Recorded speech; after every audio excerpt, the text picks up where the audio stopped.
Welcome to the Super Gamer Podcast. Welcome to the new Super Gamer Podcast, episode 174.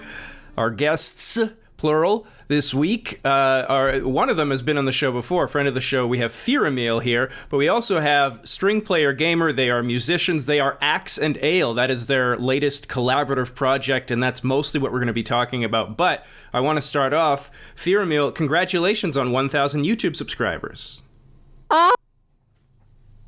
I think when I was here the last time, I think you asked me about it because I was kind of trying to do a push to get to a 1K last year, but of course it was not successful last year. But that's okay because I'm super happy that right now I have achieved this number, because for people on YouTube, this is a very significant number because, of course, there is also the requirement for hours, but it's a requirement for channel monetization. So, yeah. Congratulations! Yay! Yeah, and that's true. We were talking about it when you were last here. I think you were at 600 and something at that point. So, there you go. Time flies so fast. Yeah, no kidding. So Axe and Ale, you've released an album already, Tavern Melodies, Medieval Lute and Flute Dances of the Hobbits, Volume 1, and you're already at 88,000 views on YouTube in like a month. So how's that feel? Amazing, to be honest, because at least for me, this is totally like new. If you check my solo channel, which is Firamil, I think the most views I've had was like, I don't know, 15K or something, but it was like not even close to this and also not this fast. So this was like super, super awesome to see. But yeah, I mean, I was very happy and very excited to work even more on Axe and Ale when we saw like the reception of the stuff we did so far. I'm coming in from the lens of a composer who tried many times in the past to promote original music. And original music is really difficult to promote if you're not an established artist known for that original style, and if you don't have like a pre-built audience in a certain genre that you can lean on. Because I also do video game music covers on my YouTube channel, and covers are based on already established franchises, so there's already kind of a built-in audience for that. But trying to promote original music, an original album, original compositions that is not tied to anything, not tied to a film score, not tied to any franchise, but it's just all you. It feels very vulnerable to put yourself out there trying to promote your original music.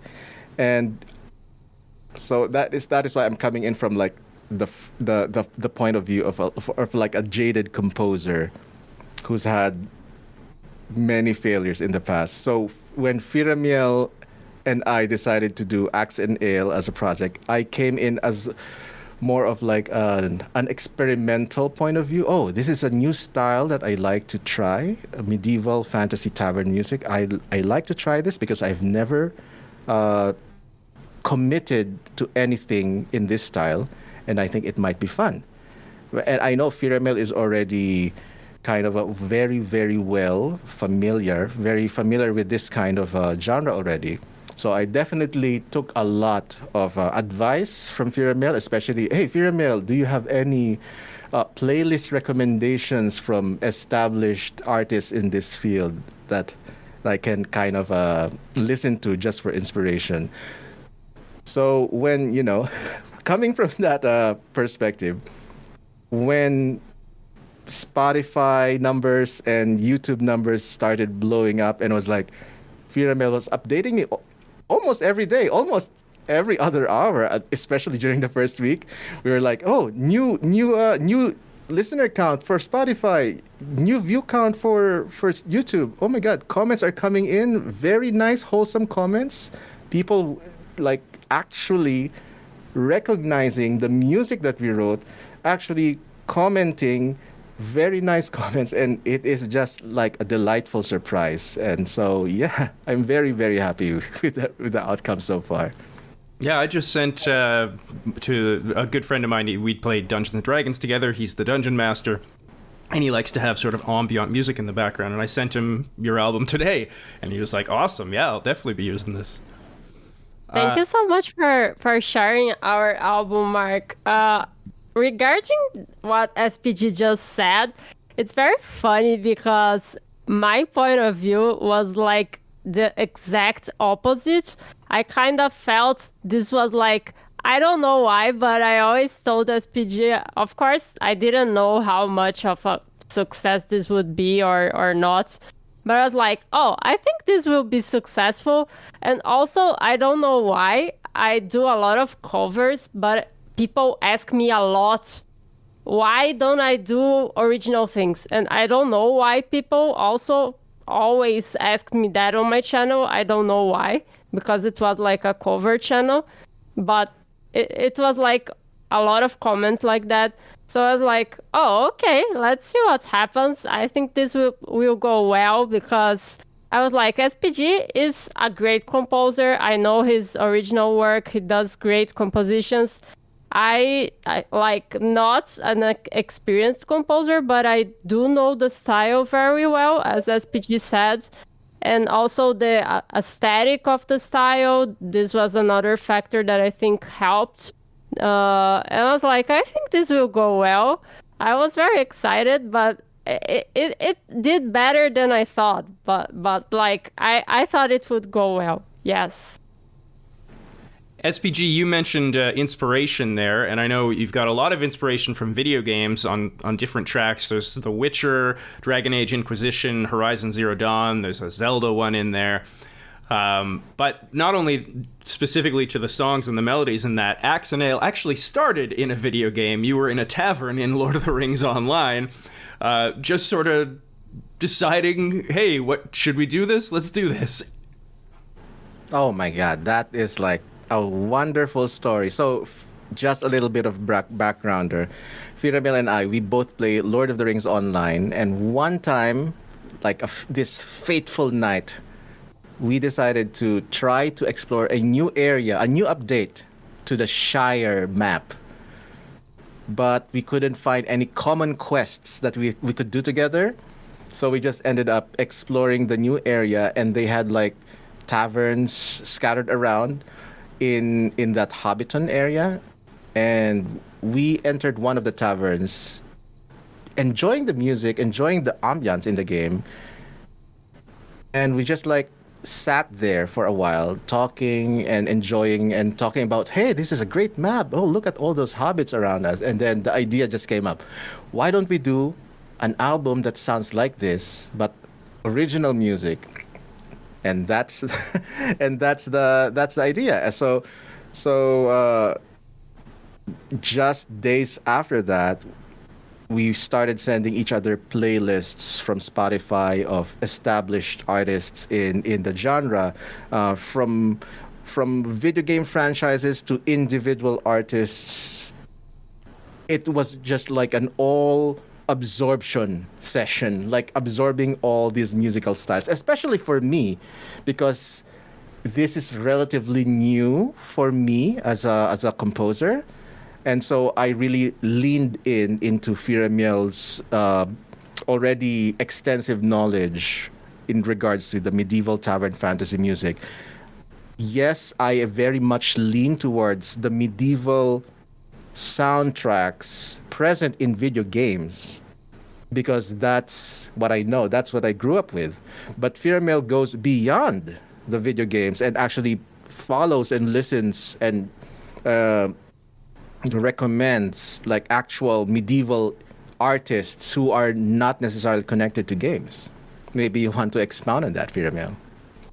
That's true. I also like, of course, the soundtracks from games that happen to be in this style, but I also listen to bands in this style that are not connected to games at all, such as, I don't know, Faun, for example, which is one of my favorite bands. But there's, for example, also Percival, which ended up doing the soundtrack of The Witcher. So there's that. I listen to this style in games and also out of games, let's say.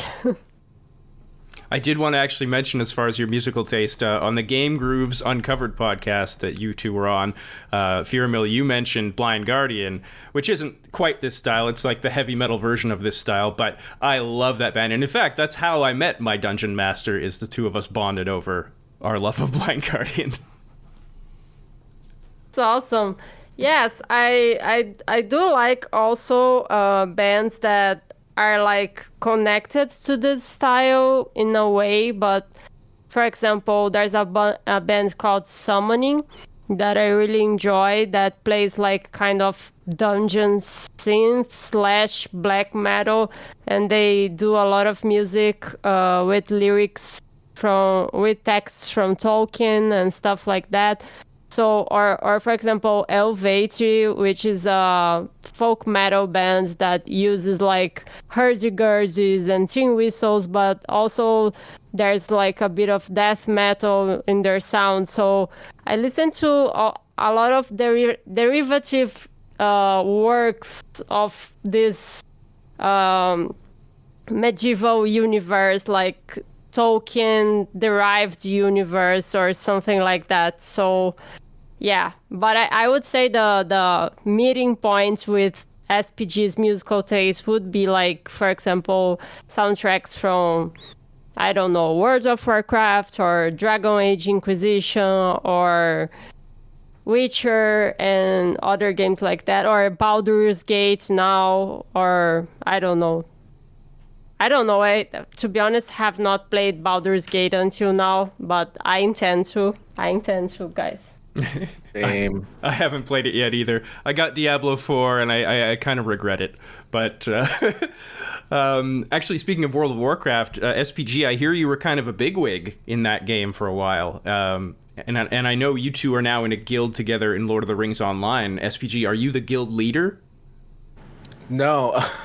Okay, World of Warcraft, I was wanted to... Okay, from the very beginning.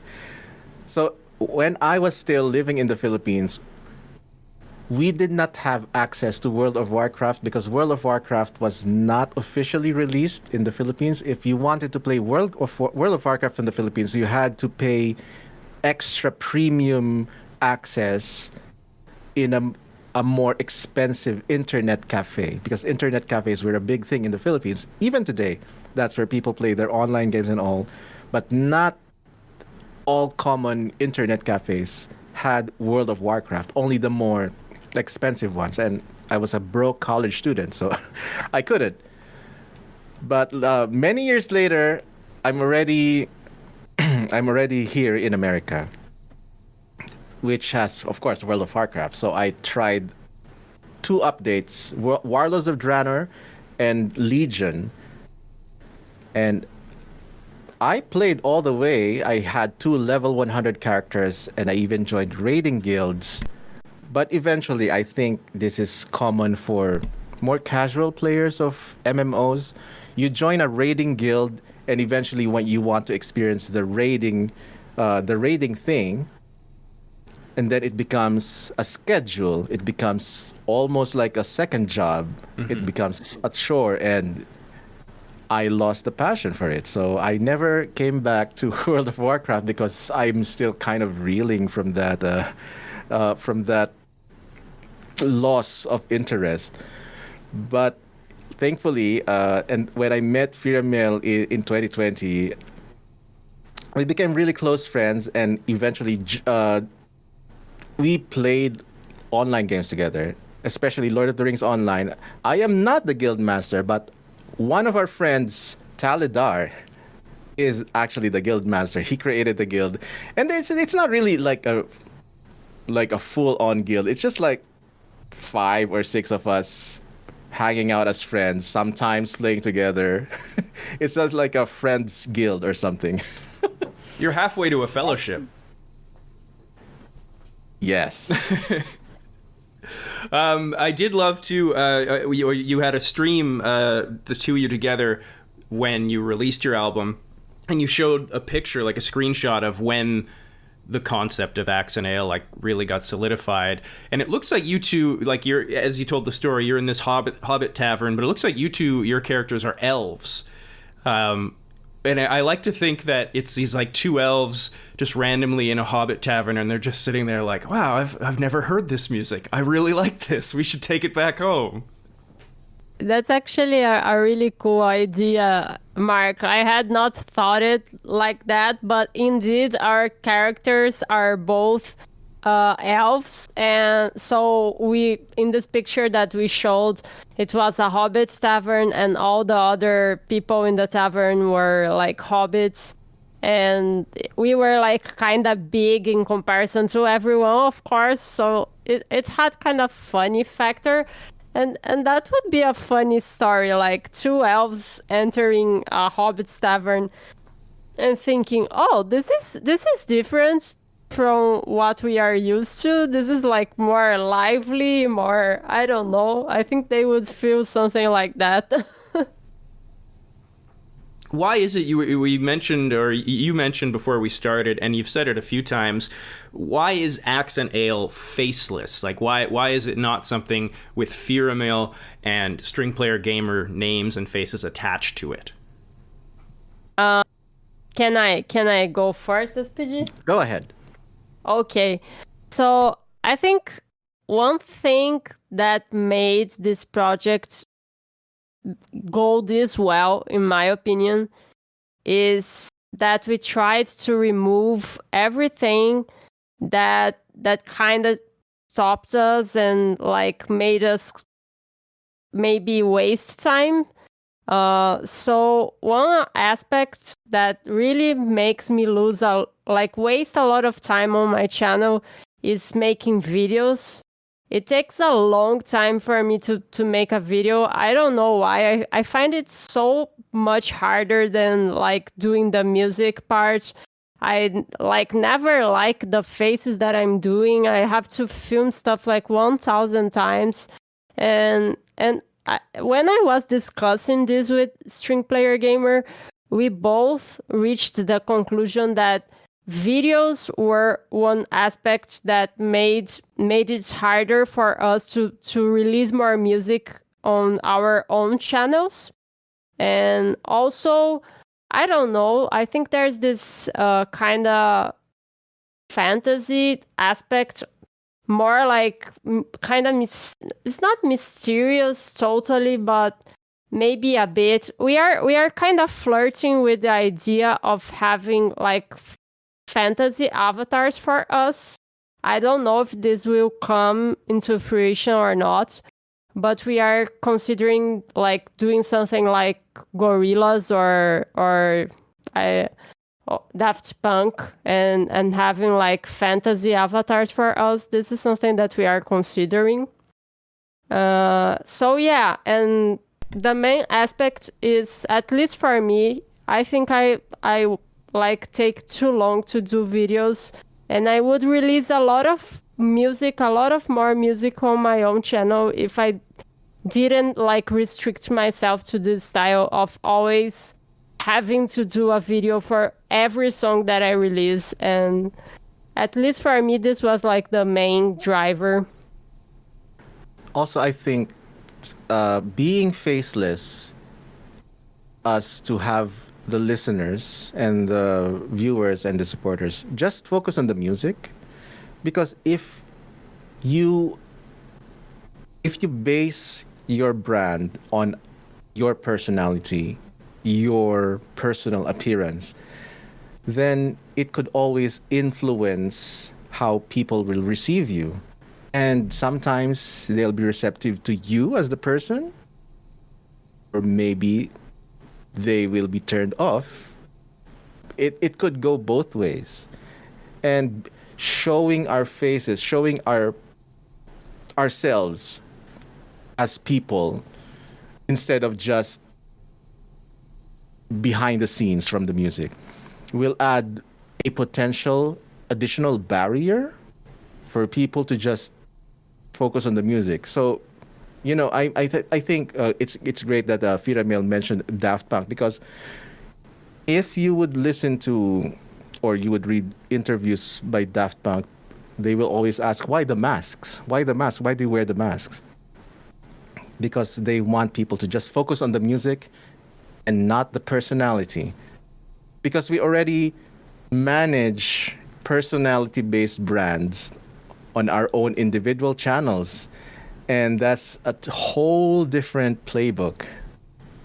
Whereas if you just want a more music-focused brand, our initial focus was just to release this kind of music, our original music, just on Spotify, which is an audio-based brand. Well, they have some video element now too, but it's still mainly an audio-focused brand. And that's what we wanted to focus. We just wanted people to just focus on the music, enjoy it as ambience music, go straight to the music without having an additional pressure to also get to know the personalities behind it. We're removing that sort of obligation from everyone, because personality-based brands, like for example regular YouTube creators, live and breathe by their personality. If people don't like their personality, they just click off, even if their material is excellent. But just because there's a personality right in front of you who could maybe or maybe not fit your tastes, then that's just another barrier of possible followers. So I think that is also one of the reasons why we're just straight up getting new supporters just because of the music. They just go straight for the music and that's it. Obviously, this is a success story, but I'm a little surprised in the sense that, SPG, you were saying you came into this kind of pessimistic, and I mean, you've got near 200,000 YouTube subscribers on your brand. Why not cross-post and promote that way? And I also know you're a big fan of those reaction faces for thumbnails. Actually, I just released a Baldur's Gate reaction I just released a Baldur's Gate 3 music reaction video where I plugged Axe and Ale in the middle. But then again, it will only go as far as that. And this is because the built-in audience of String Player Gamer is not necessarily the same audience as Axe and Ale, and that will just cause alienation. You don't mix brands from different niches.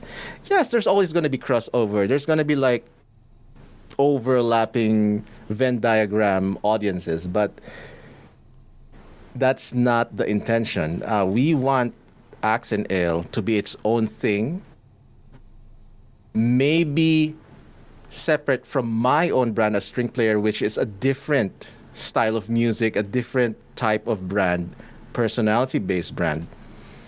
But Firamil's style is actually closer to the aesthetic of Axe and Ale, so there's more potential for Firamil to kind of cross-promote, and that's actually what she's already doing in her own Instagram posts and all that. Right, Firamil? But I think you can promote as well as PG. I think there's an overlap, bigger than you think, probably. How hard has it been for you two to restrain yourselves? I know part of what you want to do here, at least for the Hobbit album, is to make it simple as far as your instrument choices, and you're both multi-instrumentalists. So how hard has it been to restrain yourselves from being like, oh, we should put this in, and we should buy this instrument and put that in? Okay, regarding restricting ourselves, the temptation is always hard because we always have a huge collection of instruments. Firamil has her own 1,000 instruments. I have my own 1,000 instruments in my room alone. And there's always going to be option paralysis. Hey, should we include 2 guitars instead of 1? How about 3 ocarinas? How about 5 tin whistles and 3 bass guitars? You know, I'm exaggerating, but that's pretty much the idea. But we already know, we know ourselves too well that we're gonna be so tempted to keep adding and adding and adding instruments if we don't set rules for ourselves. So that's the agreement. Let's set rules for ourselves. 2 instruments each from a certain instrument group. I'm using guitar and guitar lele, which is a smaller guitar, different style of sound, but same tuning. And Fiamel is using several types of tin whistles. Immediately, we are restricted to the type of sound that we can produce. And even better, Firamel's tin whistles have fixed key signatures. So we can't just, go full chromatic, so many modulations and key changes willy-nilly. No. We restricted ourselves to the instruments and the key signature, which actually ended up very much favorable because we were able to just focus on the music, on the melody. We were able to focus immediately on the writing without having to worry, oh, what key should we do this in? Oh, yeah, just use the fixed key that we already have. And there's always a saying that if you limit yourselves, you're actually manifesting more of your creativity because you are forcing yourself to work within those boundaries, but still trying to create the best kind of result, the most beautiful sounding melody, the most beautiful looking artwork with just a limited palette of colors or instruments. So raw creativity comes in instead of using gear, or in our case, instead of using multiple instruments as a crutch just to have an added level. That's what I think. I think it's pretty much what SPG said. I think having restrictions really helped the process be like faster, because otherwise we are usually going back and forth too much. So I think the restrictions worked in our favor, and also made the sound of the full album be really, I don't know, connected to one another. Like the tracks do sound similar, so it's like all the same, I don't know, sound environment or something, sound palettes or something. I don't know. I think you understand what I mean. Mm-hmm. Yeah, I also wanted to add to that. One of our friends actually commented that he listened to the album. He said it sounded really authentic, and then we explained to him the limitations we set, that we're choosing literally small instruments, because I'm mostly using the guitar lele, which is like a 1/4 size of a full classical guitar, and Firamel is using tin whistles, which is, both portable instruments. And then this friend of ours, he mentioned that, oh yeah, no wonder it sounds authentic, because you're using instruments that are ultra portable, and during those olden times, traveling musicians would only usually walk or travel by horse, but usually by foot. So they could not really carry double basses or drum sets, because you have to be portable and travel light. So that is pretty much a nice analogy. I hope I pronounce this right, but SPG, you play Hegalong? And yes. You've said before in a I'm sure you've said it several times, but certainly in a 2012 interview for GMA News with Carmela La Pena, you had mentioned that you wanted to bring that into modern music. So any desire to use that on any Axe and Ale songs? Not at the moment, because we wanted to focus more on the Western medieval.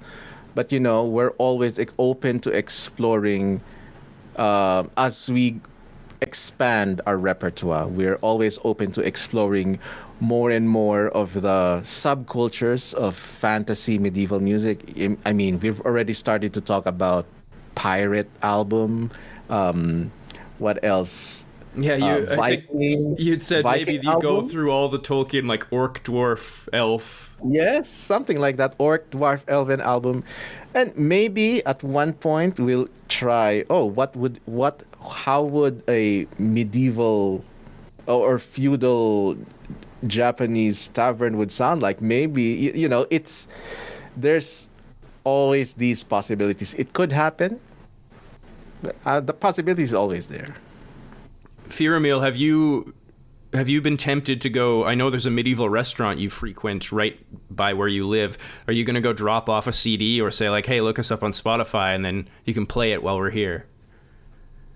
Oh, unfortunately, my experiences trying to do that with my own covers before were not like the best, so I kind of gave up on doing that. Oh my gosh. That's too bad. My favorite song on the album, when you did the release, I had said I really like song 3, but I have a change of heart now after listening to it a few times. Preparing for a Very Special Birthday, I really like. It's got a very Irish sound to it, and it also reminds me of anyone who grew up in Canada when I did would remember there were these vignettes that showed on TV, and there was one called The Log Driver's Waltz, and it was a song about a log driver, and it really reminds me of that, so it's very nostalgic for me. I like that song a lot. Really? Yeah. Wait, Nice. but wow, I don't think SPG knows this vignette as well. So if you can share with us later, I would like to see that. Yes, Sure. please. Absolutely. You two you've said your favorite song is Not All Who Wander Are Lost. SPG, you credit Firamel for that and what she brought to that song, but can you both explain why it is that's your favorite on the album? Oh yeah. So our album is composed of usually a balance of danceable tunes and more contemplative ones. And track number 7, Not All Who Wander Are Lost, is one of the most poignant or provocative songs within the contemplative sound. And I initially started this song based on. This is inspired by Priscilla's song from The Witcher 3 and Enchanter from Dragon Age. So I kind of tried to capture that mood, that kind of vibe with just the guitar lele. So I recorded my chord progression, and I recorded my melody. And it sounded decent. It's like A B A B song form, like a traditional song with a verse chorus. And it sounded decent when I was only playing my instruments with it. And then I sent the recording to Firamel. And she added the deep emotional aspect of the song with her recording of the flute. So my decent melody suddenly became an emotional song, an emotional ballad because of Firamel's amazing playing especially with those flute bends that she added. It became such an emotional song, even more emotional, instead of just a decent song. Instead of, oh, this is a nice song. But instead, oh my, this song. It became like that. And even the title of the song is credits to Firamel, because we like to title our songs based on Tolkien lore, fantasy lore, and the quote "Not all who wander are lost" is actually a quote from Gandalf in the Lord of the Rings. And Firamel was the one who decided, "Oh yeah, what do you think of this title?" Yes, yes, I like that. So yeah, that's that's the story of "Not all who wander are lost." Is that similar to why you like it, Firamil? I would say it is, because I think it's one of the. It reminds me a lot of, because it was kind of inspired by, but it reminds me a lot of Enchanter from Dragon Age Inquisition. But maybe I like it more. I know it sounds kind of bad to say that, but anyway. But I really love that song as well, so I think this is the reason why I like this one. It reminds me of that song, but of course there's difference, but it reminds me of that song, and I really like that song. Do you two have any plans or desire to play live events, like, whether that be MagFest or whatever? Yeah, initially we because it's very difficult. We live in different countries. I'm in the United States and Firamil is in Brazil. So the initial goal of the project is to just produce albums that will be out on Spotify and all the musical platforms. However, I'm always open to the idea of, if it becomes convenient, like, for example, doing a one-off show in Brazil or maybe in some event or some Renaissance fair.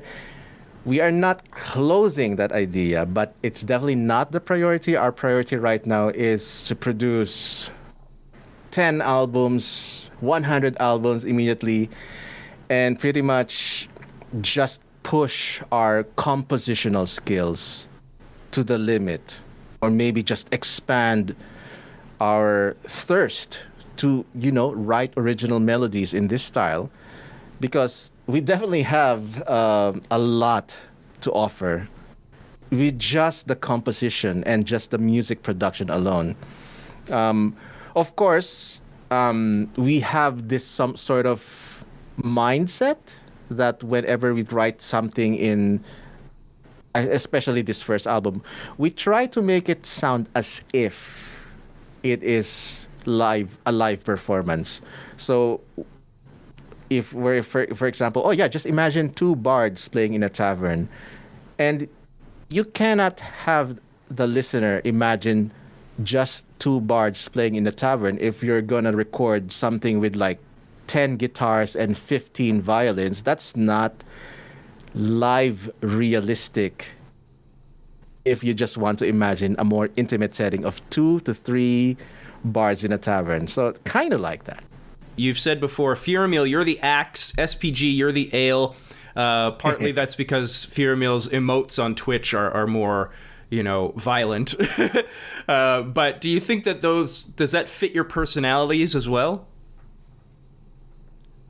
Oh, no. I mean, maybe my emotes are... I don't think they are violent. Maybe that's the wrong word. Too strong a word. No, but I know what you're referring to. But I think they are maybe more aggressive than SPG's emotes. That's probably why he said that. But they are still very innocent, in my opinion. Yeah, I think it's just like a joke that was passed around. Oh, because we were not really thinking who's gonna be Axe, who's gonna be Ale. Like, we just wanted a cool name. Oh, Axe and Ale, that's a cool name. But then our friends on Twitch would joke around. Oh, so who's Axe and who's Ale?